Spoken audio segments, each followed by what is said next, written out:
بسم اللہ الرحمن الرحیم۔ ہم نے پہلے پارٹ میں شعبان المعظم کی فضیلت اور اس میں ایک عبادات کی فضیلت بیان کی تھی، اور اب ہم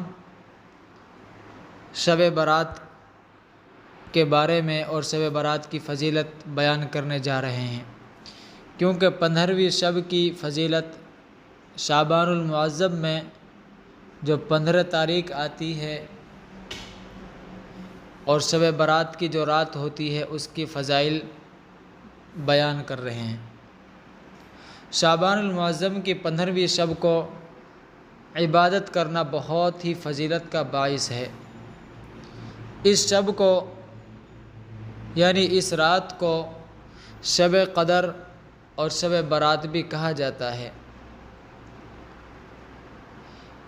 اس شب کی فضیلت کے بارے میں حضور نبی کریم صلی اللہ علیہ وسلم ارشاد فرماتے ہیں کہ شعبان المعظم کی 15ویں شب کو اللہ تعالیٰ آسمان دنیا پر جلوہ افروز ہوتا ہے، یعنی شعبان المعظم کی 15ویں شب کو اللہ تعالیٰ آسمان دنیا پر جلوہ افروز ہوتا ہے، اور اس شب کو یعنی اس رات کو اپنے بندوں کے لیے بے شمار دروازے اپنی رحمت کے کھول دیتا ہے، اور فرماتا ہے کہ کون ہے جو آج کی رات مجھ سے بخشش کی طلب کرے اور میں اس کے گناہوں کو بخش دوں۔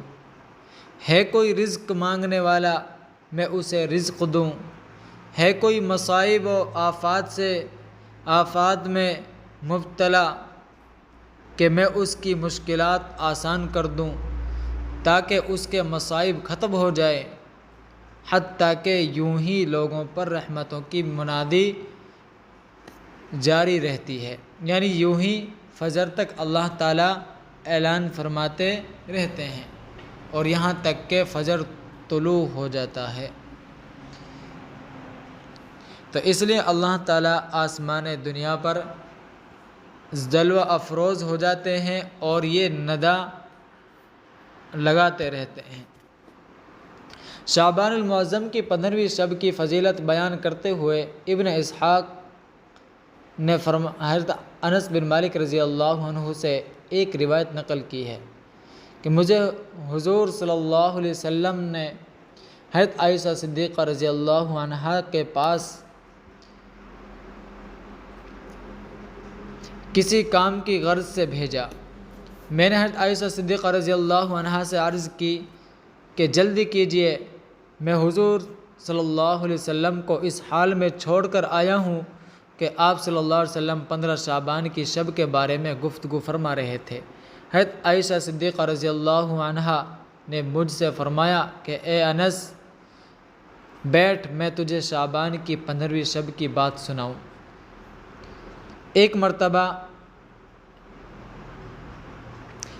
مرتبہ یہ رات میری باری تھی، حضور علیہ الصلوۃ والسلام تشریف لائے اور لیٹ گئے۔ رات کو میں بیدار ہوئی تو میں نے آپ صلی اللہ علیہ وسلم کو نہ پایا۔ میں نے اپنے دل میں یہ خیال کیا کہ شاید حضور علیہ الصلوۃ والسلام کسی اور بیوی کے پاس تشریف لے گئے ہیں۔ میں اپنے گھر سے باہر نکلی، جب میں مسجد سے گزری تو میرا پاؤں آپ صلی اللہ علیہ وسلم کے ساتھ چھو گیا، یعنی آپ صلی اللہ علیہ وسلم کے تو اس وقت آپ صلی اللہ علیہ وسلم سجدے میں تھے اور فرما رہے تھے کہ اے اللہ، میرے جسم اور دل نے تجھے سجدہ کیا، میرے دل تجھ پر ایمان لایا اور میرا ہاتھ ہے، میں اپنے ہاتھ سے کبھی اپنے جسم کو گناہ سے آلود نہیں کیا۔ اے پروردگار، تجھ سے ہی ہر عظیم کام کی امید کی جاتی ہے، میرے بڑے گناہوں کو بخش دے۔ میرے اس چہرے نے تجھے سجدہ کیا جسے تو نے پیدا فرمایا، اسی صورت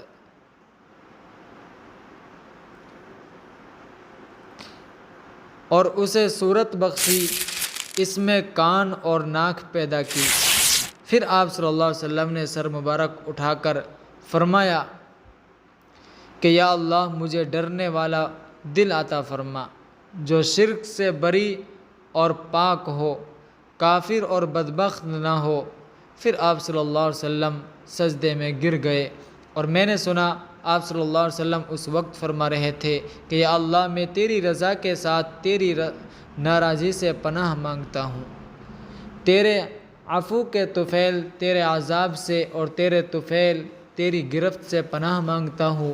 میں تیری مکمل تعریف نہیں کر سکتا جیسا کہ تو نے اپنی تعریف کی ہے، میں وہی کچھ کہتا ہوں جو میرے بھائی حضرت داؤد علیہ السلام نے کہا کہ میں اپنا چہرہ اپنے آقا کے لیے خاک آلود کرتا ہوں، اور میرا آقا اس لائق ہے کہ اس کے آگے چہرہ خاک آلود کیا جائے۔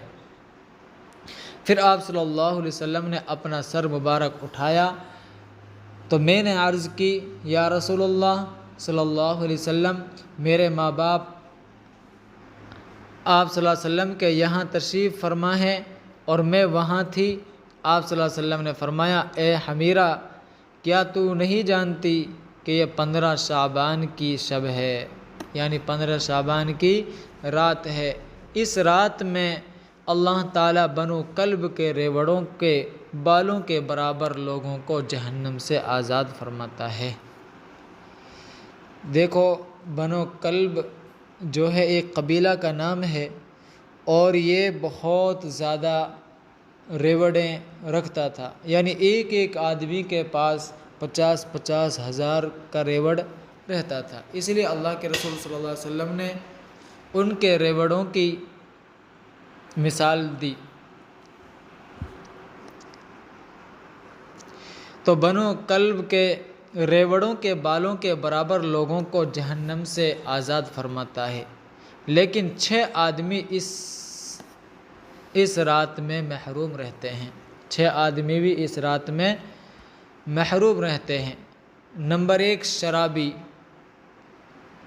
اور نمبر 2 والدین کا نافرمان، یعنی جو آدمی شراب پیتا ہے اللہ تعالیٰ اس کی بھی بخشش نہیں فرماتے۔ دوسرا والدین کا نافرمان، جو اپنے ماں باپ کی نافرمانی کرتا ہے اللہ تعالیٰ اس کی بھی مغفرت نہیں فرماتے، کیونکہ اللہ تعالیٰ نے خود فرمایا ہے وَبِالْوَالِدَيْنِ إِحْسَانًا کہ اپنے ماں باپ کے ساتھ احسان کا برتاؤ کرو، کیونکہ ماں باپ کے قدموں کے نیچے جنت ہے۔ اگر ان کو راضی کیا تو اللہ تعالیٰ اس کو جنت عطا فرمائے گا، اگر ناراض کیا تو اللہ تعالیٰ اس کو جہنم میں دھکیل دے گا۔ تو دوسرا جو ہے والدین کی نافرمان، اور تیسرا زانی اور زنا کا عادی، اس کی بھی اللہ تعالیٰ مغفرت نہیں فرمائیں گے۔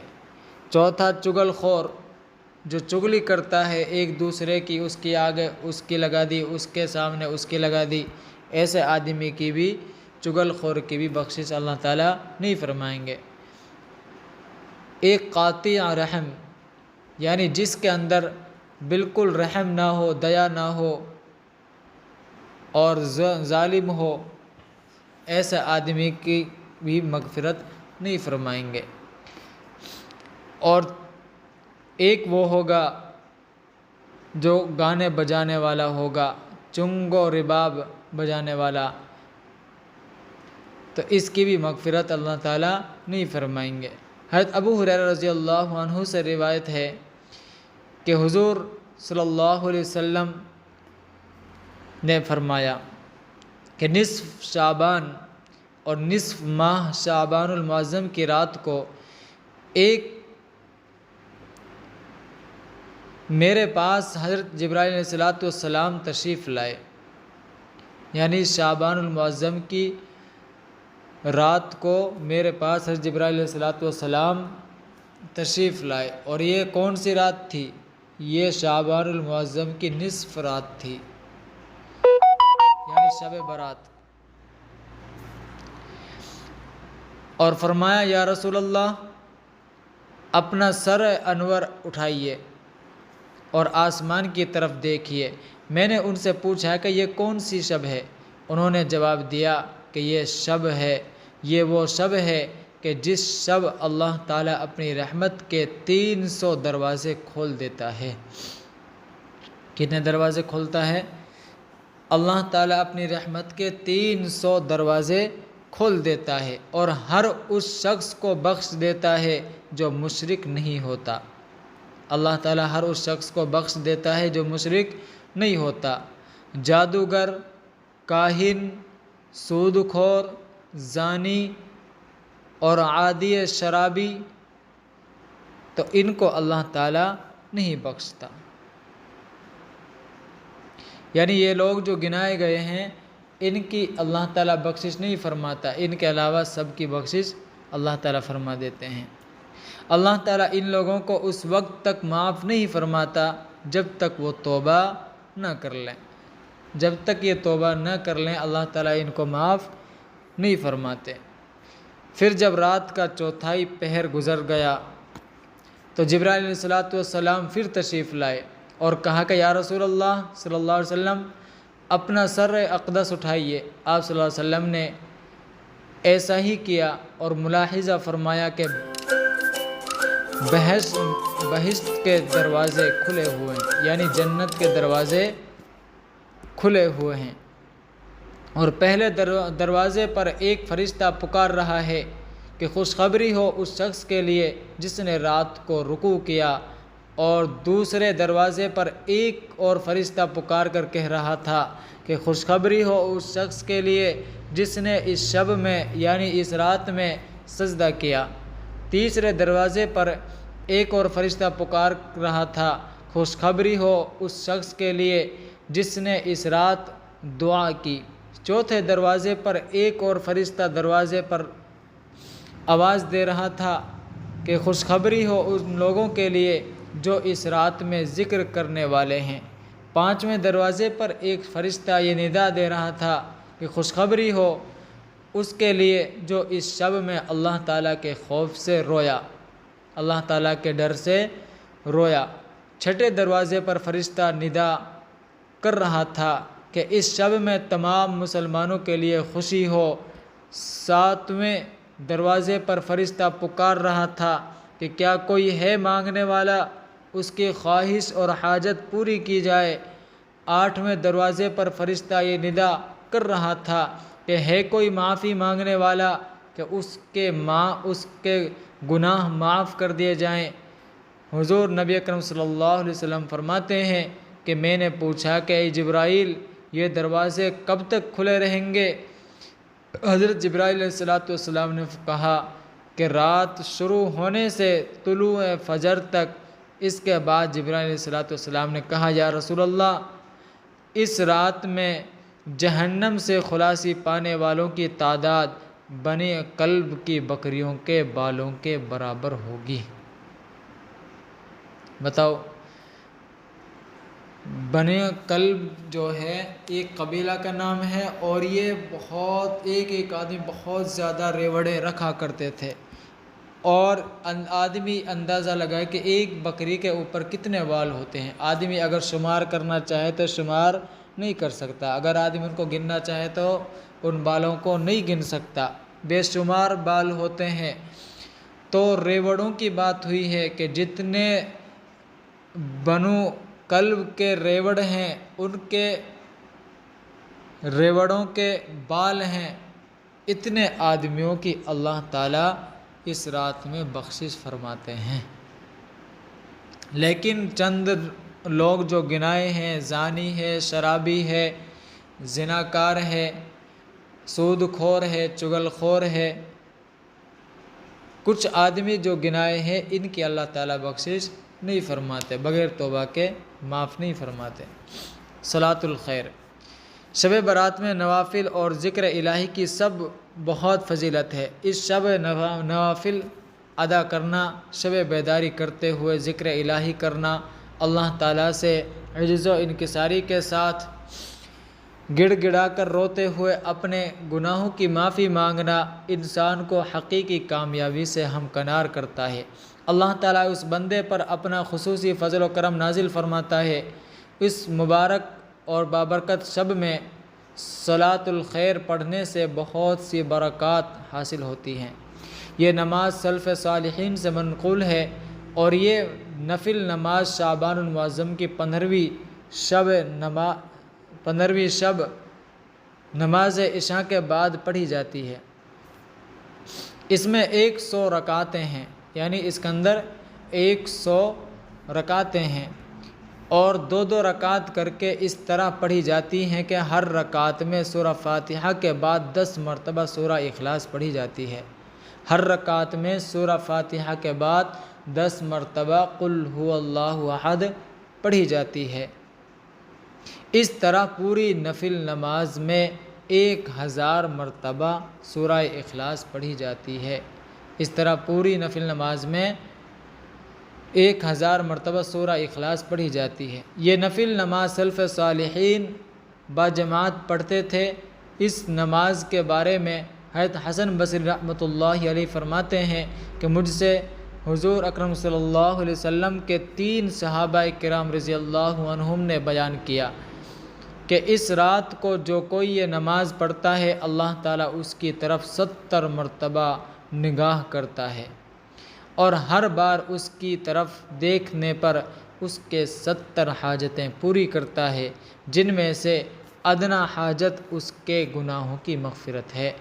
یعنی 70 حاجتیں، بڑی بڑی حاجتیں اللہ تعالیٰ اس کی پوری کرتا ہے، اور جن میں سے ادنا یعنی سب سے چھوٹی حاجت جو ہے اس کے گناہوں کی مغفرت ہے، اللہ تعالیٰ اس کے گناہوں کو معاف فرما دیتے ہیں۔ اس لیے سلف صالحین سے یہ منقول ہے، اور پہلے سلف صالحین اس کو باجماعت پڑھتے تھے، اور اس کی بہت زیادہ فضیلت ہے۔ 6 رکعت نفل۔ اس ماہ میں 15ویں شب کو چاہیے کہ نماز مغرب کے بعد 6 رکعت نفل 2 رکعت کر کے پڑھے۔ پہلے 2 نفل پڑھنے سے پہلے عمر میں خیر و برکت کی نیت کرے، یعنی پہلی جو 2 نفل پڑھے تو ان پڑھنے سے پہلے ہی عمر میں خیر و برکت کی نیت کرے۔ دوسرے 2 نفل پڑھتے ہوئے بلا و مصیبت سے محفوظ رہنے کی نیت کرے۔ جب دوسری دفعہ نیت باندھے تو اسی وقت میں بلا اور مصیبتوں سے محفوظ رہنے کی نیت کرے۔ تیسرے 2 نفل پڑھنے سے پہلے مخلوق کا محتاج نہ ہو، یعنی تیسری مرتبہ جب نیت باندھے تو پھر یہ نیت کرے کہ اللہ تعالیٰ مجھے کسی مخلوق کا محتاج نہ بنائے۔ ہر 2 گانا ادا کرنے کے بعد 1 مرتبہ سورہ یاسین یا سورہ اخلاص 21 مرتبہ پڑھے، پھر یہ دعا نصف شعبان المعظم پڑھے تو اللہ تعالیٰ اس کی ان حاجتوں کو پوری فرما دیتے ہیں۔ حضرت علی رضی اللہ عنہ سے مروی ہے کہ حضور صلی اللہ علیہ وسلم نے ارشاد فرمایا کہ جب شعبان کی 15ویں شب آئے تو تم رات کو قیام کیا کرو، یعنی نوافل پڑھو، اور دن کو روزے رکھو، اس لیے کہ اللہ تعالیٰ اس شب میں غروب آفتاب ہونے کے بعد سے ہی آسمان دنیا پر نازل ہوتا ہے، اور فرماتا ہے کہ کوئی ہے بخشش چاہنے والا تاکہ میں اس کو بخش دوں، کوئی رزق مانگنے والا ہے میں اس کو رزق عطا کروں، کوئی مصیبت میں مبتلا ہے میں اس کو عافیت دوں، اور ایسے ہی فرماتا رہتا ہے یہاں تک کہ صبح ہو جاتی ہے، یعنی طلوع آفتاب ہو جاتا ہے۔ اللہ تعالیٰ ایسے ہی ندا دیتے رہتے ہیں۔ تو بزرگان دین نے شب برات میں بارگاہ الہی میں مقبول دعا میں بھی مانگی ہے۔ حضرت شیخ ابو الحسن بکری رحمۃ اللہ علیہ فرماتے ہیں کہ بہتر ہے کہ اس شب میں یہ دعا پڑھے، اللہم انک عفو تحب العفو فاعف عنی، اللہم انی اسألک العفو والعافیۃ والمعافاۃ دائمۃ فی الدنیا والآخرہ۔